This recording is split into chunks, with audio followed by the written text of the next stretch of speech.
Magandang buhay, mabuting tao. Ako muli ang inyong guro na si Ginoong Amad at marami tayong inaasahang matapos sa araling ito.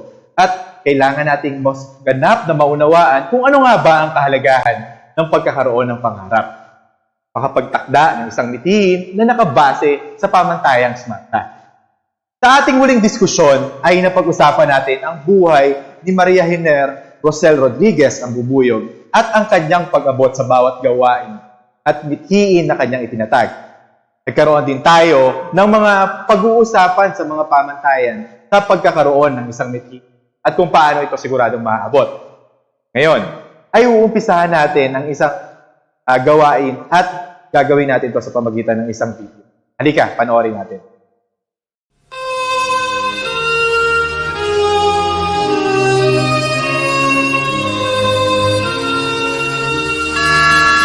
เป็ดแล้วจะบิน เป็นคนหูหนวกแล้วจะเล่นไวโอลินเธอจะบ้าเหรอ ทำไมไม่ไปเรียนวิชาอื่น เสียเวลาคนอื่นเขา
ครับจบไปแล้วอย่างสวยงามนะครับสำหรับผู้เข้าประกวดคนสุดท้ายของเราในวันนี้นะครับและในช่วงต่อไปก็จะเป็นช่วงของครับเรายังเหลือผู้เข้าประกวดอีกหนึ่งท่านนะครับในวันนี้เราไปพบกับเธอกันเลยครับ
Sa inyong napanood, ipinakita ba ng bida ang kanyang dedikasyon na maabot ang kanyang pangarap kahit siya ay isang bingi?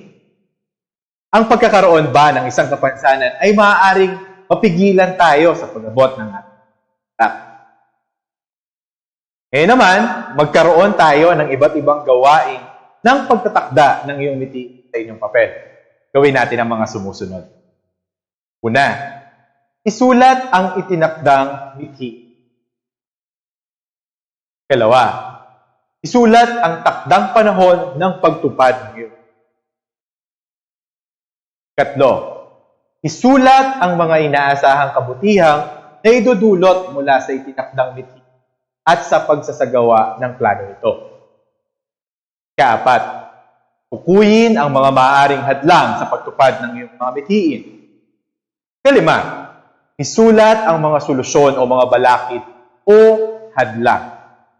Ngayon naman ay isagawa natin ang mga sumusunod. Tayain mo ang iyong ginawang pansariling mithiin kung tumutugon ang mga ito sa mga pamantayan ng pagtakda ng mithiin. Gawin ito at sagutan sa papel.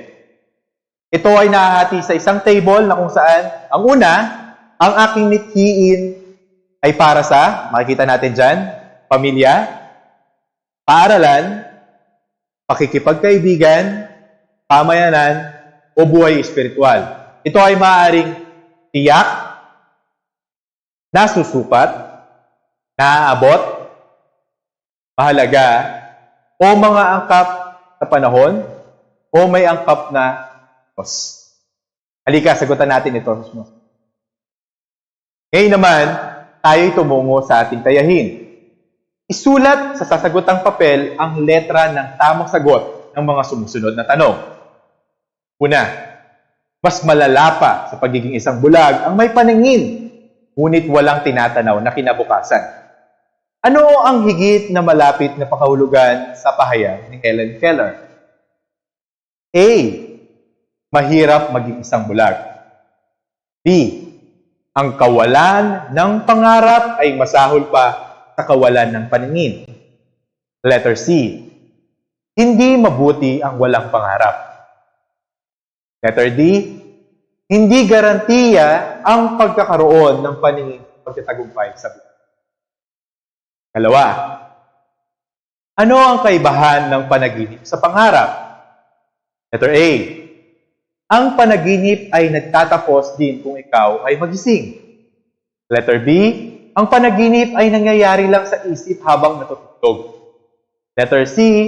Ito ay A at saka B. Letter D. Wala sa nabanggit. Katlo. Ano ang kaibahan ng pagpapantasya sa pangarap? Letter A. Ang pagpapantasya ay likha ng malikhaing isip. Letter B. Ang pagpapantasya ay panaginip ng gising. Letter C. Ang pagpapantasya ay ginawa ayon sa kagustuhan na nagpapantasya. Letter D. Ito ay A at B.